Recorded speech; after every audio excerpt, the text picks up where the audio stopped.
आमच्या गावचा, आमच्या शहराचा राखणदार श्रीदेव भैरी आणि त्याचा उत्सव शिमगा, जो प्रतिवर्षी धूमधडाक्यात साजरा होतो.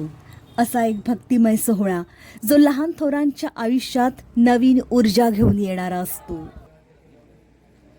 फाल्गुन शुक्ल पक्षातील पंचमीला म्हणजे फाक पंचमीला होळ्या उभ्या राहतात. ही होळी पुनोस या गावातून आणण्यात आली होती. ज्या ठिकाणी होळी आणून ठेवण्यात आली होती तिथून ती वाजत गाजत इथे आणण्यात आली आणि अगदी पहिल्या दिवसापासूनच दांडगा उत्साह दिसून येतो सर्वांमध्ये या सणाचा. कारण हा सण असा असतो जिथे आमचे देव आमच्या दारी आम्हाला भेटायला येणार असतात. या दिवसापासून ते होळी पौर्णिमेपर्यंत आस लागून राहते आम्हाला आमच्या भैरीबुवाच्या आगमनाची.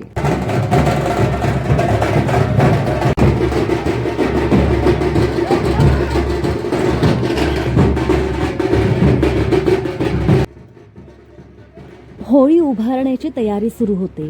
होळीला नारळ, हार, निशाण वगैरे बांधलं जातं.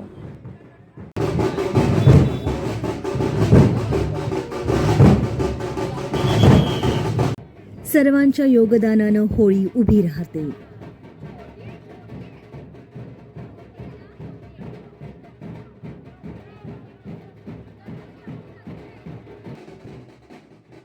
आमची होळी उभी राहते ते ठिकाण म्हणजे चव्हाटा. हे ठिकाण तिठ्यावर येतं आणि तिथे अवतीभोवती सतत वाहनांची वर्दळ चालू असते.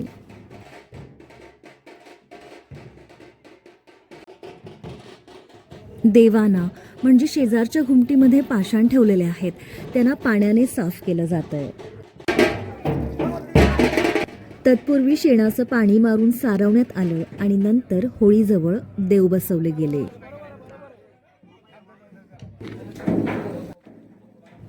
रांगोळी काढण्यात येते आणि हे सर्व मानकऱ्यांच्या हातून केलं जातं.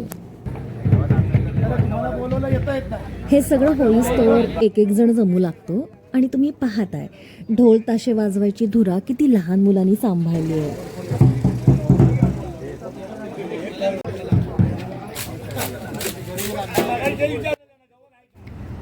पूजा करताना सोबत होमाची तयारी केली जाते, कारण पहिल्या दिवशी सुद्धा छोटासा होम पेटवला जातोच.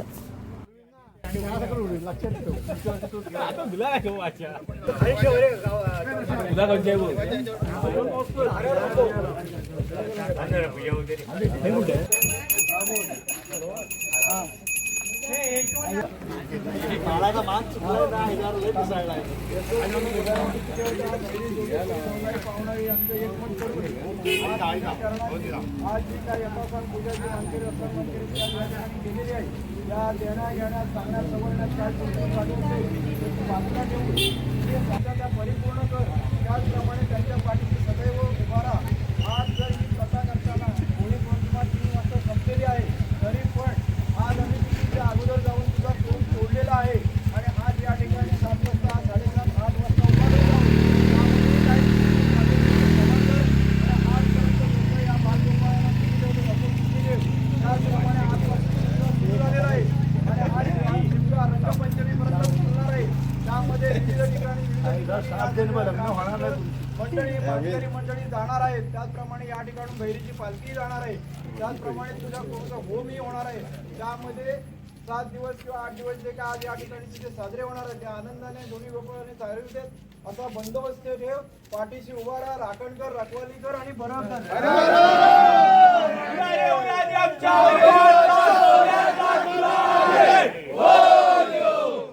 होळीच्या पहिल्याच दिवशी केलेला होम अर्थातच तो लगेच शांत केला जातो. त्यानंतर सर्वजण होळीला पाया पडतात आणि त्या दिवशीचा होळी उभारणीचा कार्यक्रम संपन्न होतो.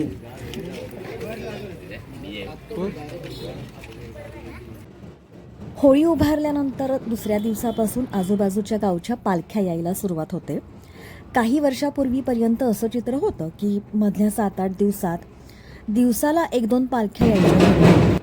मात्र आता 2-3 दिवसात एखादी पालखी आली तरी समाधान मानून घ्यावं लागतं. असो, तर ही आगवे या गावची पालखी, मानाची पालखी, तिला असं वाजत गाजत आणतात. आगव्याच्या पालखीचं आमच्या घरी आगमन. मानाची पालखी नवसाला पावणारी असल्याने हिचा आदर सत्कार छान प्रकारे व्हावा असं प्रत्येकाला वाटत असतं. पण काय होतं की ही पालखी अचानकपणे तरी घरी येते किंवा खूप वाट पाहायला लावते. आरतीमध्ये देवीची जी ओटी असते त्यासोबत असलेले फुलांचे हार, पेढे या गोष्टी आपण काही दिवस अगोदर तर नाही ना आणून ठेवू शकत. आणि शेजारी पालखी वाजते म्हणून आरतीचं ताटही आपण तयार नाही करून ठेवू शकत. कारण पालखीने आपला मार्ग बदलला आणि ती त्यावेळी आपल्याकडे नाही आली तर आरतीचं केलेलं ताटही आपण रिकामी नाही करून ठेवू शकत, असं आम्ही आमच्या जाणत्या लोकांकडून ऐकलेलं आहे. पण वर्षानुवर्षाच्या अनुभवाने आम्ही या गोष्टींना आता सरसावलेलो आहोत. कारण देवाची तक्रार तरी कोणाकडे करायची ना.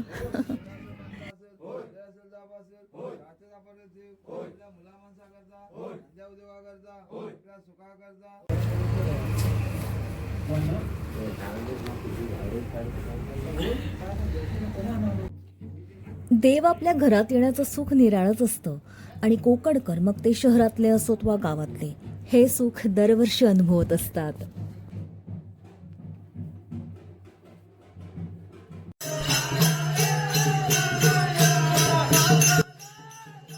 पालखी सोबत असलेले खेळ.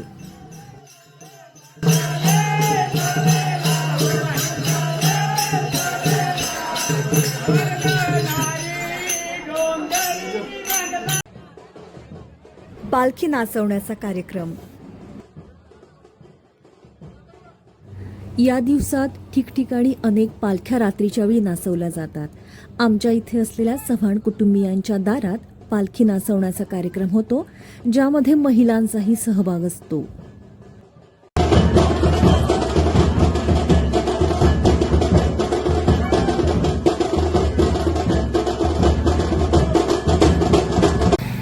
आमचा छोटा पुजारी आंघोळ झाल्यानंतर आणि शाळेत जाण्यापूर्वी होळीला पाया पडायला जातोय. खरं तर आज याच्या शाळेमध्ये देखील पालखी नाचवायचा कार्यक्रम आहे. पालखी नाचवणं, ताशा वाजवणं किंवा आपल्याकडे साजरे होणारे कोणतेही सण असोत, आवडता विषयाचा अमाप उत्साह, वेडा आहे अक्षरशः तो या सगळ्या गोष्टींसाठी. जाणा येणारी माणसं मस्करी करत होती. त्याचप्रमाणे आम्हाला तिथे प्रदक्षिणा पण घालायची होती. पण तिथे तर गाय उभी होती आणि आम्हाला भीती वाटते बाबा गुरांची. आता प्रदक्षिणा घालायला गाय आहे तिकडे, तर काय करणार, कशी घालणार. एकदम छान, एकदा पाया पड, छान पाया पड. आणि घंटी वाजवलीस पूजा झाल्यावर? घंटी वाजवलीस काय? घंटी वाजवलीस काय? वाजव एकदा घंटी. अरे वाजव ना.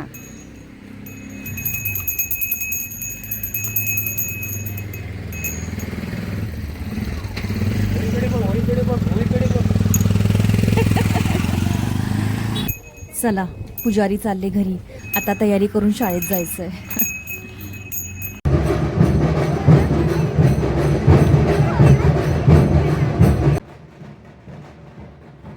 दरम्यानच्या काळात काजरघाटी गावची होळी आमच्या इथून नेण्यात आली. आमच्या शेजारील भागातूनच होळी तोडण्यात आली होती. मोठा जनसमुदाय जमा झाला होता. जणू संपूर्ण काजरघाटी गावच लोटलं होतं होळी नेण्यासाठी. आणि ही होळी वाजत गाजत अशा मिरवणुकीच्या स्वरूपात गावापर्यंत नेली जाते. सोबत देवीची पालखी असतेच. हा सोहळा चित्रित करण्यासाठी टीव्हीचे पत्रकार देखील हजर होते. ज्या प्रकारे रत्नागिरीकर आपली ग्रामदेवता भैरीचा शिमगा उत्सव साजरा करतात, त्याचप्रमाणे आजूबाजूच्या गावातील गावकरी आपल्या गावातील ग्रामदेवतेचा शिमगा उत्सव साजरा करत असतात. या सूरमाळाच्या होळ्या आपल्या ग्रामदेवतेच्या मंदिरातील परिसरात उभ्या केल्या जातात.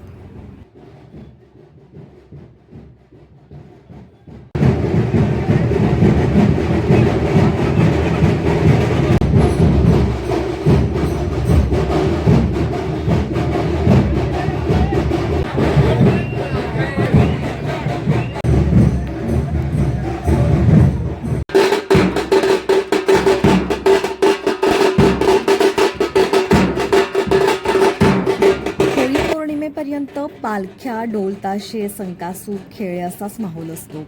ही लहान मुलांनी तयार केलेली पालखी. ही मुलं देखील आपली पालखी घरोघरी घेऊन जातात आणि पालखी नाचवण्याचा मनमुराद आनंद लुटतात. आणि हे सर्व करताना सर्व वयोगटातील मुलं यामध्ये सहभागी असतात.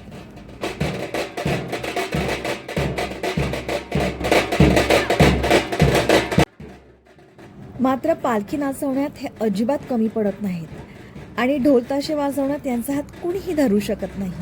एखाद्या नवीन माणसानं कोणी बघितलं यांना तर तो थक्क होऊन जातो.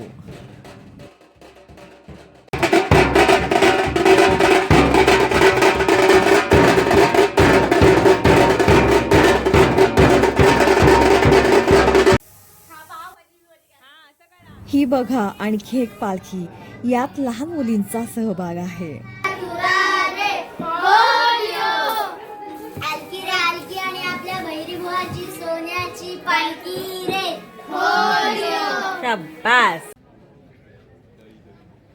मधले 8 दिवस सणाच्या अशा गडबडीमध्ये निघून जातात आणि शेवटी होळी पौर्णिमेचा दिवस येऊन ठेपतो. या मोठी माणसं या या या.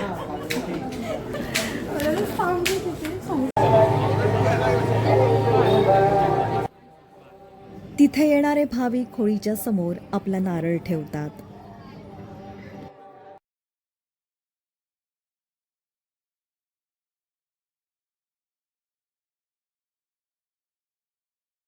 आता होम होणार असतो.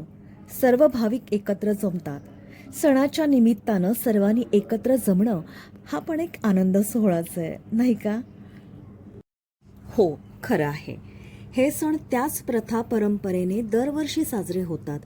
परंतु वर्षातून एकदा येणारे हे सण आम्हाला आमच्या रोजच्या धकाधकीच्या आयुष्यात उमेद देणारे असतात. पंचमीला या ठिकाणी जी होळी फिरायले ती आज होळीचा होम आज होणार आहे. ज्या मूळ पुरुषाने या ठिकाणी हा जो उभा केला आहे त्या मूळ पुरुषाचे एकमत करून, त्याचप्रमाणे या जागेवाल्याचं एकमत करून, त्याचप्रमाणे क्षेत्रफळाचं एकमत करून, ग्रामदेव भैरी जोगेश्वरी नवलाई पावणाई दुर्विंदकेश्वरी याचं एकमत करून आज तुझ्या चरणाशी जी काय श्रीफळ या ठिकाणी आलेली आहे ती समस्त नागरिक, वारकरी, ग्रामस्थ, रहिवासी, त्याचप्रमाणे या मूळ गावातून बाहेरगावी स्थायिक झालेले, वसलेले, त्याचप्रमाणे नोकरी धंद्याला बाहेरगावी गेलेले आणि व्यवसायासाठी बाहेर गेलेले समस्त मूळ रहिवासी ग्रामस्थ या ठिकाणी तुझ्या चरणाशी उपस्थित झालेले आहेत. त्यांनी तुझ्या चरणाशी श्रीफळ ठेवलेले आहेत. या ठिकाणी जी मंडळी आज तुझं हे कार्य करत आहेत, या कार्यामध्ये तुझे जे काय आज मानाचे 5 नारळ दिलेले आहेत ते खऱ्याने देवा त्या ठिकाणी तू उभा राहून ते त्या ठिकाणी पुरवशील आणि त्या ठिकाणी बंदोबस्त करून ठेवून आजपर्यंत तेलियाईला जसं सांभाळलंस त्याप्रमाणे तेलियाईला सांभाळ. त्याचप्रमाणे आज या ठिकाणी ज्या समस्त मंडळी श्रीफळ तुझ्या चरणाशी ठेवलेली आहेत त्यांच्या मनातला हेतू ओळखून त्यांच्या ज्या काय अडचणी असतील त्या तू दूर करून त्यांच्या पाठीशी उभा राहशील, त्या ठिकाणी मार्ग काढशील, असा बंदोबस्त त्या ठिकाणी ठेवून पुढे त्या ठिकाणी त्याला सुखसमृद्धी प्राप्त होईल असा या ठिकाणी बंदोबस्त ठेव. त्याचप्रमाणे आज या ठिकाणी जी मंडळी तुझं कार्य देवा करणार आहे त्यांच्या हातून कळत नकळत चुकून कुठल्याही कार्यात पाठीपुढे झालं किंवा काय चुकलं तर त्यांना कुठल्याही प्रकारचा त्रास होणार नाही. त्याचप्रमाणे त्यांचा हातापाय सांभाळ करशील. त्याचप्रमाणे उद्या ग्रामदेव श्री भैरी जोगेश्वरी नवलाई पावणाईचे भैरी देवता या ठिकाणून मार्गक्रमण करणार आहे. सकाळी 10 ते 10:30च्या दरम्यान या ठिकाणी आपल्याला राजाची पालखी मिळणार आहे. त्यासाठी ट्रस्टने 1.5 तासाचा वेळ दिलेला आहे. समस्त गावकरी ग्रामस्थ यांना सहकार्याच्या भूमिकेतून त्याला सगळ्यांना सुबुद्धी देऊन आपलं कार्य चांगल्या पद्धतीने पूर्ण होऊन ते त्या ठिकाणी योग्य वेळेत जाईल असा बंदोबस्त ठेव.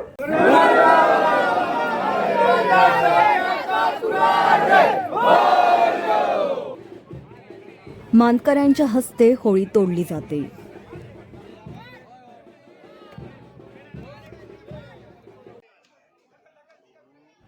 होळी ज्या ठिकाणी खाली पडणार असते ती जागा मोकळी केली जाते आणि अखेर होळी तुटते. हे सर्व भाविक होम झाल्यानंतर होळीचे दर्शन घेतात. होळीच्या समोर नारळ ठेवलेले असतात, ते फोडले जातात. त्याची एक कवड परत केली जाते. खोबरे आणि पेढ्याचा प्रसाद खाल्ला जातो आणि यातील बहुतांश जणांची पावले वळतात भैरी मंदिराकडे, कारण आमचा राजा, आमचा राखणदार ग्रामप्रदक्षिणेसाठी मंदिराबाहेर पडणार असतो.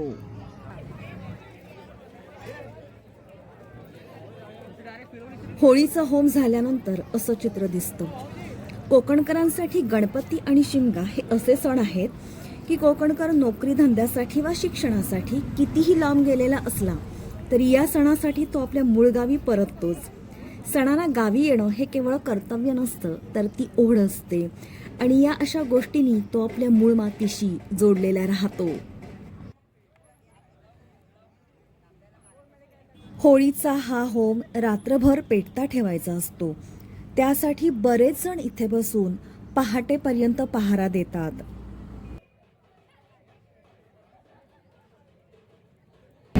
हे कवर दे प्रत्येकाला.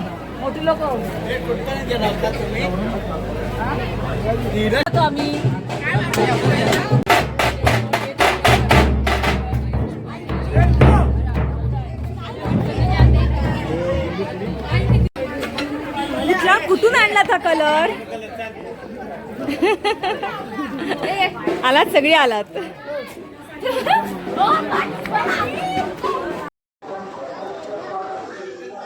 ग्रामप्रदक्षिणेसाठी निघालेला 12 वाड्यांचा मानकरी आमचा भैरीबुवा आमच्या वाडीत येणार असतो. सर्वजण नटून थटून सजून तयार असतात. पालखीसाठी सर्वांच्या घरी पै पाहुणे आलेले असतात. आमच्या भैरीच्या पालखीसाठी आलेला एखादा नवीन पाहुणा परत पुढील वर्षी आल्याशिवाय राहत नाही. पालखीसाठी दरवर्षी गर्दी आणि उल्पे हे वाढतच राहतात.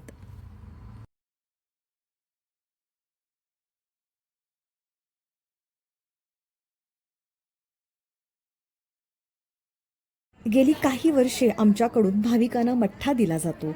आमच्याकडचा मठ्ठा सगळ्यांना खूप आवडतो, म्हणून यावर्षी 2 टाक्या भरून मठ्ठा केला होता. पालखी दारात यायला थोडा उशीरच झाला. पै पाहुणे आले होते, मग त्यांच्यासोबत फोटो काढून घेतले.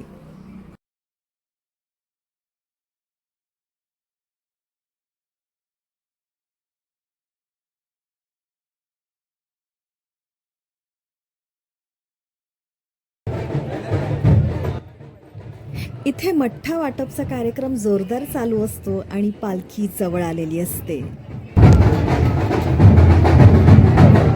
अखेर आमचा भैरीबुवा जवळ येतो. चव्हाट्यावर म्हणजे जिथे होळीचा होम होतो तिथे. पालखी आल्यावर अशा प्रकारे स्वागत होतं. रंगांची उधळण होते.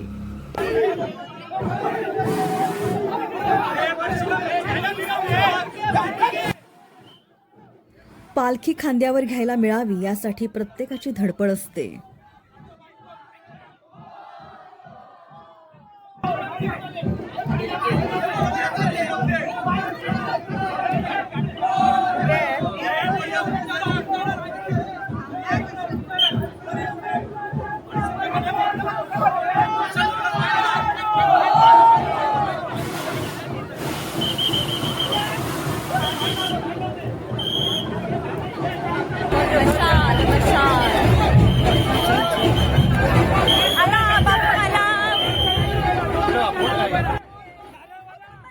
देव आमच्या घरासमोर आल्यावर काहीच असं चित्र असतं.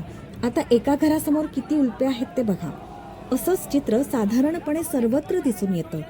त्यामुळे जो वेळ ठरवून दिलेला असतो त्या वेळेत पालखी आपल्याकडे पोहोचत नाही, कारण दिवसेंदिवस उल्प्यांची संख्या ही वाढतच असते.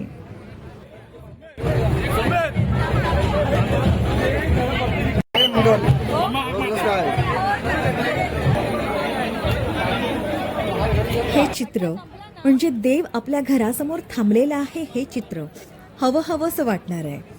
काही गोष्टी आपण शब्दात नाही मांडू शकत, त्याची फक्त अनुभूती घ्यायची असते. आणखीन एक गोष्ट आवर्जून सांगावीशी वाटते, ती म्हणजे या गर्दीत एखाद्या वयस्कर व आजारी व्यक्तीला देवाचं दर्शन घ्यायचं झाल्यास त्या व्यक्तीची काळजी घेऊन दर्शन घेऊ दिलं जातं. पालखीतून पुढे जात सानेवर जाऊन बसणार असते. तिथे जाऊन होळी उभी करायची असते. त्यामुळे ती तिथे म्हणजे सानेवर वेळेत जाऊन बसणं गरजेचं असतं. त्यामुळे या गर्दीत त्या वाडीतील जबाबदार व्यक्ती असतात, जे ही जबाबदारी पार पाडतात की उल्पे पटापट घेतले जातील आणि पालखी तत्परतेने पुढे निघेल.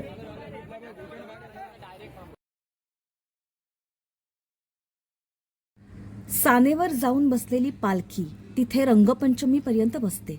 रंगपंचमीला परत अशाच प्रकारे वाजत गाजत आमचा भैरी मंदिरात येऊन बसतो. परंतु मधल्या 4 दिवसात पालखी आजूबाजूच्या वाडीतील आपली ग्रामप्रदक्षिणा पूर्ण करते. तिथे पालखी नाचवली जाते.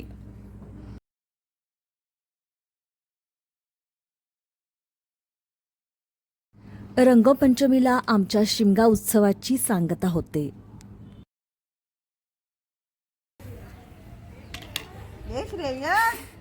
आमच्याकडे धुलीवंदनाच्या दिवशी श्रीदेव भैरीची ग्रामप्रदक्षिणा असते आणि सानेवर होळी उभी केली जाते आणि रंगपंचमीला रंगांचा उत्सव खेळला जातो. लहान मुलं रंगपंचमी खेळताना त्यात मुलांसाठी मोठ्यांनाही सहभागी व्हावं लागतं.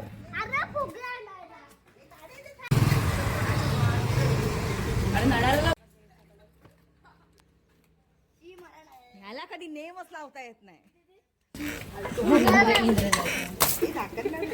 ए घरात घरात